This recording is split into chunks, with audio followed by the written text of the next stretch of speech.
తిరుమల తిరుపతి దేవస్థానంలో గత ప్రభుత్వ పాలనలో టిటిడి ఉన్నతాధికారులు ధర్మకర్తల మండలి సుమారు 520 కోట్ల రూపాయలకి శటగోపురం పెట్టేశారు వెంకటేశ్వర స్వామికి అని చెప్పని పత్రికల్లో వచ్చిందండి. దీనికి ఖచ్చితంగా ఈరోజు ఆ ప్రభుత్వము ఏదైతే గత ప్రభుత్వం వైఎస్ఆర్ కాంగ్రెస్ ప్రభుత్వం ఉండిందో అప్పుడున్నటువంటి ఉన్నతాధికారులు చైర్మన్లు సమాధానం చెప్పాలి భక్తులకి. ఎందుకంటే అయిన దానికి ఆకుల్లో కాని దానికి కంచాలు అన్నట్టు ఇష్టానుసారంగా ఈరోజు శ్రీవాణి ట్రస్ట్ అని పెట్టారు. శ్రీవాణి ట్రస్ట్ నిధుల్ని ఏటీఎం కార్డుల్లాగా ఈరోజు వాడేశారని చెప్పని ఈరోజు నివేదికలో ఇచ్చారట.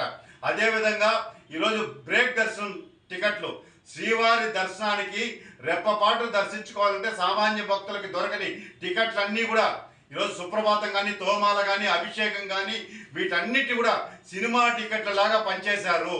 అదేవిధంగా ముడి సరుకుల కొనుగోళ్లలో భారీగా అవినీతి జరిగింది.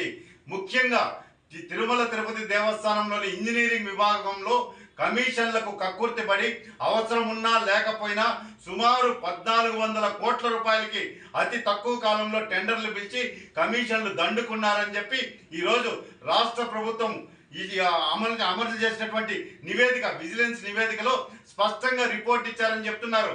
మరి దీని మీద సమాధానం చెప్పాల్సినటువంటి బాధ్యత గత ప్రభుత్వ పాలకుల మీద ఉన్నది. శ్రీవారి భక్తులంతా కూడా ఈరోజు చంద్రబాబు నాయుడు గారికి విజ్ఞప్తి చేస్తున్నారు.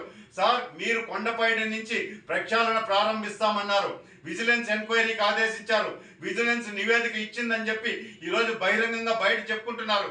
520 కోట్ల రూపాయలు శ్రీవారికి భక్తులు సమర్పించిన కానుకల్ని దారి దోపిడీ దొంగల్లాగా కమిషన్లకు కక్కుర్తిపడి దోచేశారు. వీళ్ళందరినీ కూడా ఈరోజు టీటీడీ ఉద్యోగస్తులే కాదండి, వాళ్ళ మీద ప్రతాపం చూపించాల్సిన పని లేదు.